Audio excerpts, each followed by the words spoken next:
April 26, 1899, Volume 2, Souls Who Are Detached. Luisa prays for the healing of a speech defect of her confessor. Today, while my loving Jesus was making himself seen, it seemed to me that he was sending me many flashes of light, which penetrated through all of me, when in one instant I found myself outside of myself together with him, and the confessor was there. Immediately I prayed my beloved Jesus to give a kiss to the confessor, and to go into his arms for a little while. Jesus was a child. To make me content, immediately he kissed the confessor on his face, but without wanting to detach from me. I remained all afflicted, and I said to him, "My little treasure, my intent was for you to kiss not his face, but his mouth, so that touched by your most pure lips, it might be sanctified and strengthened from that weakness. In this way it will be able to announce your holy word more freely and to sanctify others. Oh, please, I pray you to make me content." So Jesus gave him another kiss on his mouth, and then he said, "I am so very pleased with the souls who are detached from everything, not only in the effect, but also in the effect, that as they keep stripping themselves, my light keeps investing them, and they become just like crystals, such that the light of the sun finds no impediment to penetrate inside of them, unlike buildings and other material things." Then he added, They think that they strip themselves, but instead they come to be clothed not only with spiritual things, but also with corporal ones, because my providence has a care, all particular and special, for these detached souls. My providence covers them everywhere. It happens that they have nothing, but they possess everything. After this we withdrew from the confessor, and we found many religious people who seemed all to have their goals set on working for their interest. Passing through their midst, Jesus said, "Woe, woe to one who works for the purpose of gaining money. You have already received your recompense." April 26, 1904, Volume 6, The Habit Does Not Make the Monk. This morning, as I was outside of myself, I found myself with baby Jesus in my arms, surrounded by various devoted people and priests, many of whom were intent on vanities, on luxury, and on fashion. And it seemed that they were saying that ancient proverb among themselves, "The habit does not make the monk." Blessed Jesus told me, "My beloved, oh, how defrauded I feel of the glory which the creature owes me, and which I am denied with so much cheek, and even by persons who are said to be devout." On hearing this, I said, "Dear little one of my heart, let us recite 3 Glory Bees, placing the intention of giving to your divinity all the glory that the creature owes it, so you will receive at least a reparation." And he, Yes, let us recite them." So we recited them together. Then we recited 1 Hail Mary, placing the intention of giving the Queen Mother also all the glory that creatures owe her. Oh, how beautiful it was to pray with blessed Jesus! I felt so much at ease that I said, "My beloved, how I would like to make the profession of faith in your hands by reciting the creed together with you." And he, "The creed you will recite by yourself, because that is for you, not for me, and you will say it in the name of all creatures, so as to give me more glory and honor." So I placed my hands in his, and I recited the creed. After this, blessed Jesus told me, "My daughter, it seems that I feel more relieved, and that the black cloud of human ingratitude, especially from devout souls, has been moved away." Ah, my daughter, the external action has so much strength to penetrate into one's interior as to form a material garment for the soul. and when the divine touch touches them, they do not feel it vividly, because their souls are wrapped with a muddy garment. And since they do not feel the liveliness of grace, grace is either rejected or remains fruitless. Oh, how difficult it is to enjoy pleasures, to dress luxuriously on the outside, and to despise those things internally. On the contrary, the opposite occurs. That is, one loves in his interior and enjoys what surrounds him externally. My daughter, consider yourself what the sorrow of my heart is in these times, in seeing my grace being rejected by all kinds of people, while all my consolation is assisting creatures, and the whole life of creatures is divine help. But creatures reject my assistance and my help. You come to take part in my sorrow and compassionate my bitternesses. Having said this, he disappeared, while I remained all afflicted because of the pains of my adorable Jesus. April 26, 1906, Volume 7. Jesus does not want to let her see the chastisements, so as not to afflict her. Continuing in my poor state, I felt there were people around my bed who wanted me to see the chastisements which were happening in the world, earthquakes, wars, and many other things which I could not understand well, to make me intercede with the Lord. It seemed to me that they were saints, but I cannot tell with certainty. In the meantime, blessed Jesus came out from within my interior, and he said to them, "Do not molest her. Do not afflict her by wanting to make her see sorrowful scenes. Rather, let her be tranquil, and leave her alone with me." They went away, and I remained concerned. Who knows what is happening that he does not even want me to see? Then afterwards I found myself outside of myself, and I saw a priest who began to talk about the earthquakes which had occurred in the past days, saying, "The Lord is very indignant. I believe they are not yet finished." And I, who knows whether we will be spared? He became inflamed, and it seemed that his heart was beating so strongly that I could feel it myself, and those heartbeats would reverberate in my heart. I could not understand who he was, but I felt a certain something being communicated to me. Then he added, "How can grave things happen, with destructions and dying of people, where there is a heart that loves for all? At most a few tremors might be felt, without considerable damage." On hearing "a heart that loves for all," I felt that I was being picked on, and I myself cannot tell how I came out saying, "What are you saying? A heart that loves for all? Not only that loves for all, but that repairs for all, that suffers, that thanks, that praises, that adores, that respects the holy law for all. Because I do not believe it is true love toward the beloved if one does not render him the love and all the satisfaction which the others were supposed to render him, in such a way that in that person he must find all the good and the contentment which he was to find in all." On hearing me, he became more ignited, and drew near me in the act of wanting to clasp me. I was afraid. I felt blushing for having spoken that way, and my heart, struck by his heartbeats, was throbbing.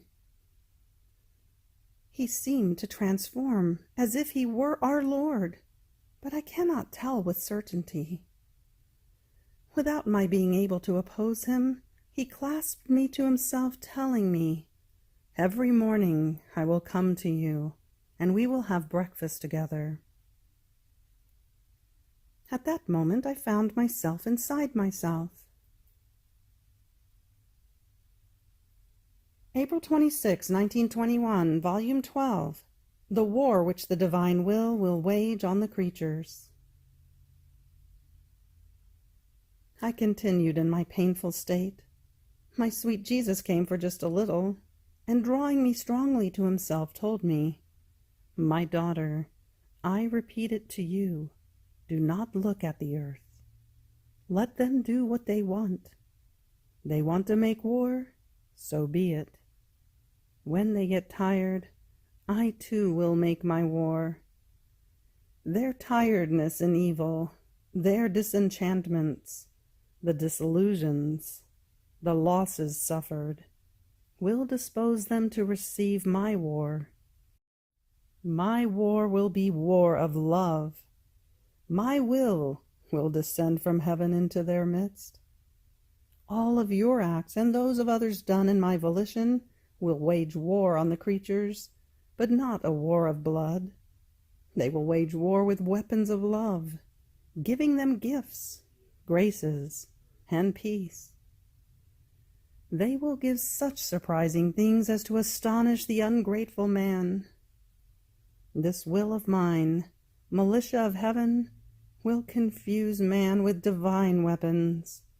It will overwhelm him, and will give him the light in order to see, not evil, but the gifts and the riches with which I want to enrich him. The acts done in my will, carrying the creative power within themselves, will be the new salvation of man. And descending from heaven, they will bring all goods upon earth. They will bring the new era and the triumph over human iniquity. Therefore multiply your acts in my will to form the weapons, the gifts, the graces, so as to be able to descend into the midst of creatures and wage the war of love on them. Then with a more afflicted tone he added, "My daughter, it will happen to me as to a poor father, whose wicked children not only offend him, but would want to kill him. And if they don't do it, it is because they cannot. Now, since these children want to kill their father, it is no wonder that they kill one another, that one is against the other, that they impoverish themselves, and they reach the point of being all in the act of dying. And what is worse is that they don't even remember that they have a father." Now, what does this father do? Exiled by his own children, while these fight, wound one another, and are about to die of starvation, the father works hard in order to acquire new riches, gifts, and remedies for his children. And when he sees them almost lost, he goes into their midst to make them richer. He offers remedies for their wounds, and brings peace and happiness to all.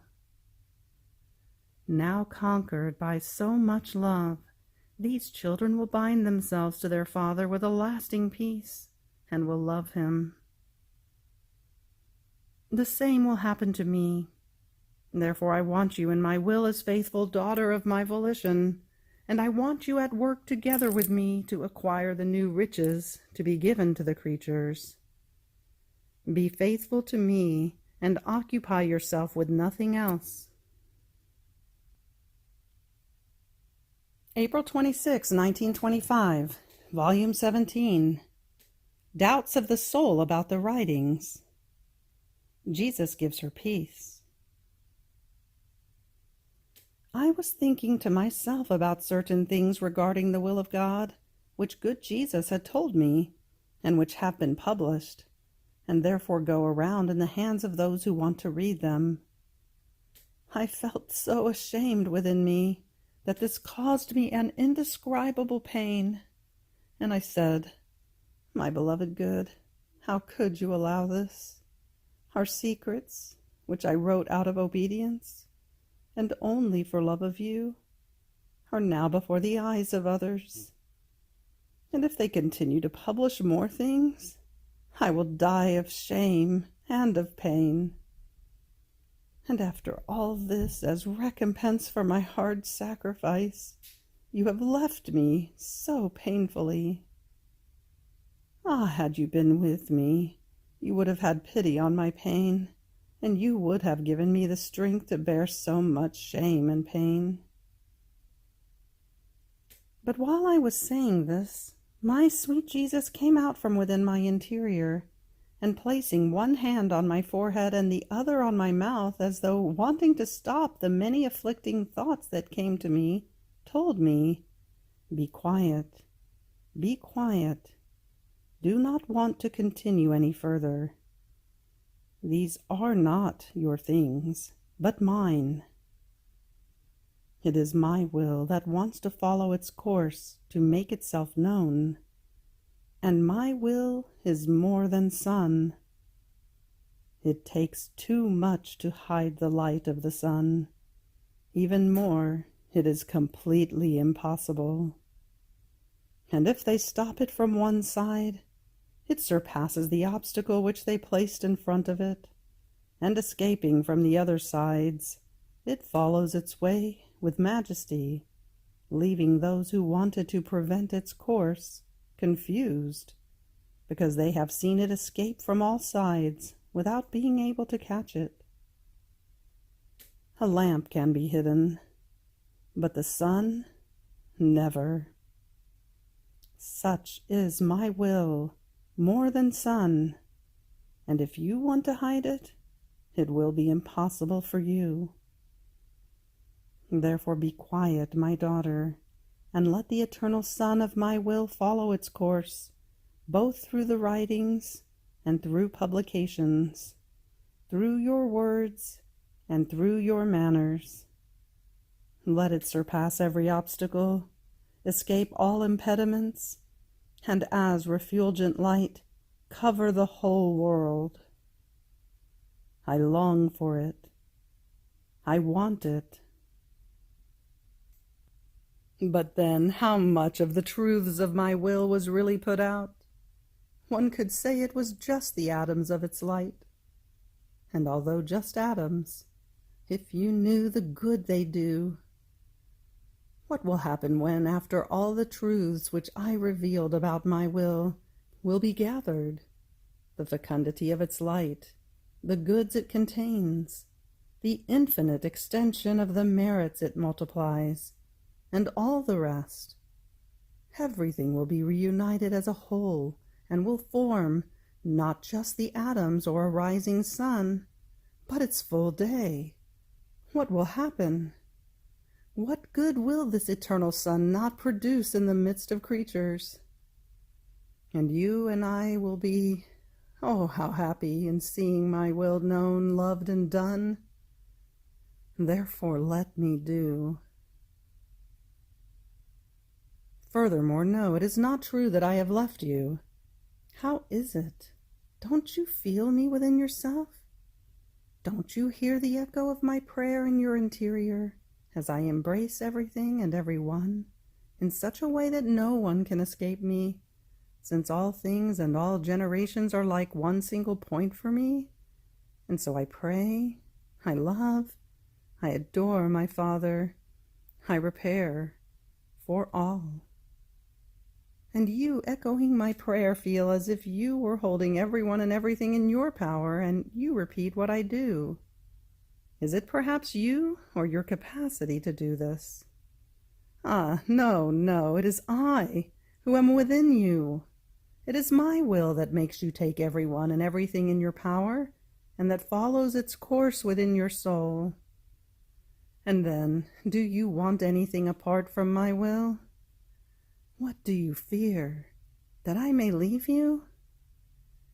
Don't you know that the surest sign that I reside within you is that my will has taken its place of honor in you, that it dominates you, and that it does with you whatever it wants? My will and I are inseparable, and it renders inseparable from me whoever lets himself be dominated by it.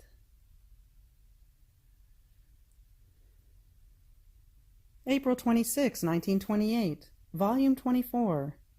What one gives to God with the I love you. The prodigious secret, how it forms many divine births. How nothing of what our Lord did escaped the Most Holy Virgin. How the divine will is the breath of the soul. I was doing my round in the divine fiat, and according to my usual way, I was investing all of creation with my refrain, I love you, I adore you, I bless you.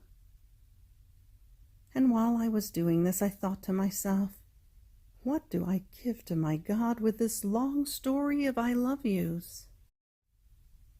And my sweet Jesus, moving in my interior, told me, my daughter, a pure, holy, and upright love is a divine birth.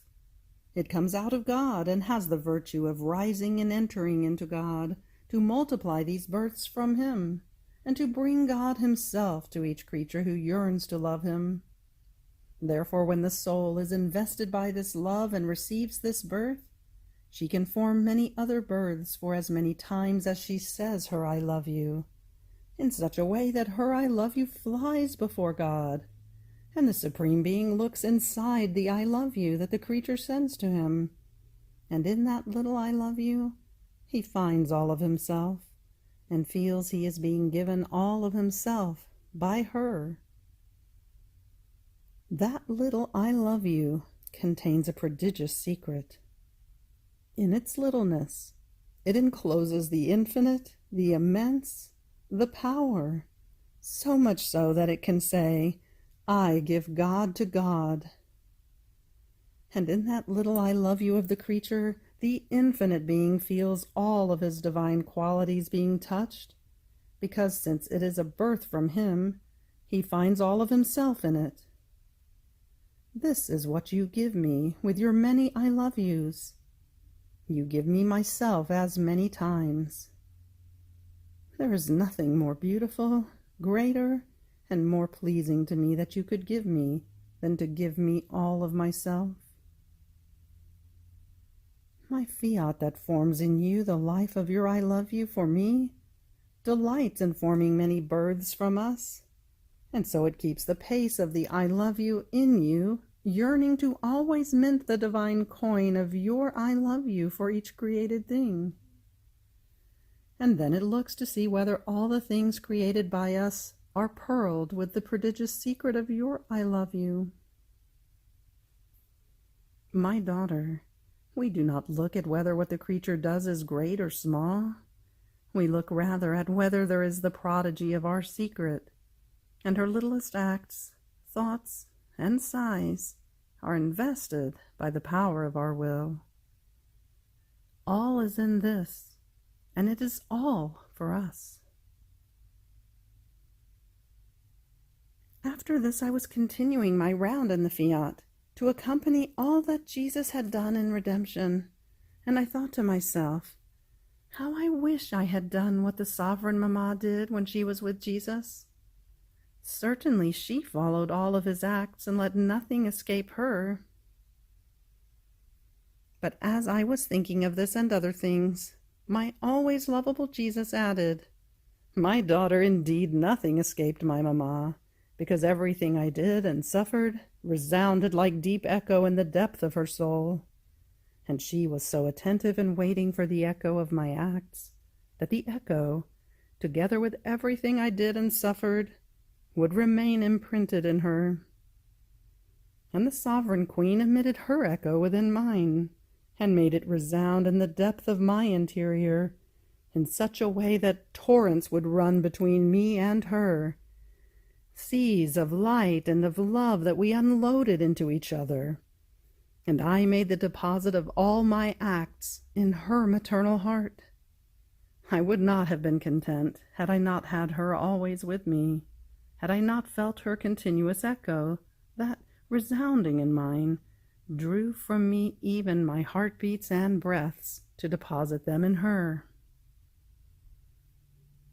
In the same way, I would not be content if, even from that time, I did not have you, who were to follow all of my acts in my divine will.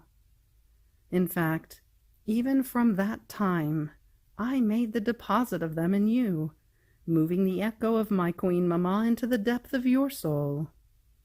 And through the length of the centuries, I looked at the echo of my Mamma in you in order to realize the kingdom of my divine will.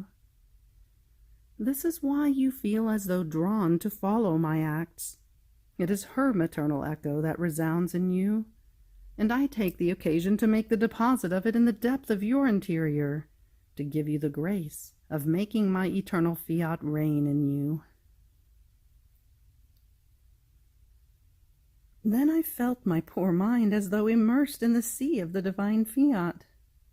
Its light invested all of me, and I could see neither the height nor the depth of its boundaries. I felt it as more than life in me, flowing everywhere within me. And my beloved Jesus, moving in my interior, told me, "My daughter, my will is life. It is air. It is breath of the creature. It is not like the other virtues that are neither continuous life nor breath of the creature, and therefore they are exercised at time and circumstance. Patience is not always exercised, because many times there is no one who allows it to be exercised, and so the virtue of patience remains idle, without giving its continuous life to the creature. Nor does obedience or charity form their life, because the one who has the continuous act of commanding, or the one toward whom charity could be exercised, may not be there. Therefore the virtues can form the ornament of the soul, but not the life. On the other hand, my will is prime act of all the acts of the creature. So if she thinks, if she speaks, if she breathes, it is my will that forms the thought, the word, and giving her the breath, it maintains the circulation, the heartbeat, the warmth. And just as one cannot live without breathing, so one cannot live without my divine will. There is always need of it to be able to continue living. Yet while they receive its continuous breath, it is not recognized. My will is so necessary that one cannot do without it even for one instant, because it is not only the bearer of all human acts, but it is also the bearer of all created things. My fiat is prime act of the sun, and makes creatures breathe light. It is prime act of the air, of water, of fire, of the wind. And creatures breathe my divine will in the air they breathe, in the water they drink, in the fire that warms them, in the wind that purifies them. There is not one thing in which they do not breathe my will. Therefore in all things, be they small or great, even in the breath, the creature can always do my will. And by not doing it, it is an act of life of divine will that she loses. It is its breath that she suffocates continuously. She receives its life, its breath, but to convert it into human, rather than to be herself transformed into my divine will. End of April 26th. Fiat.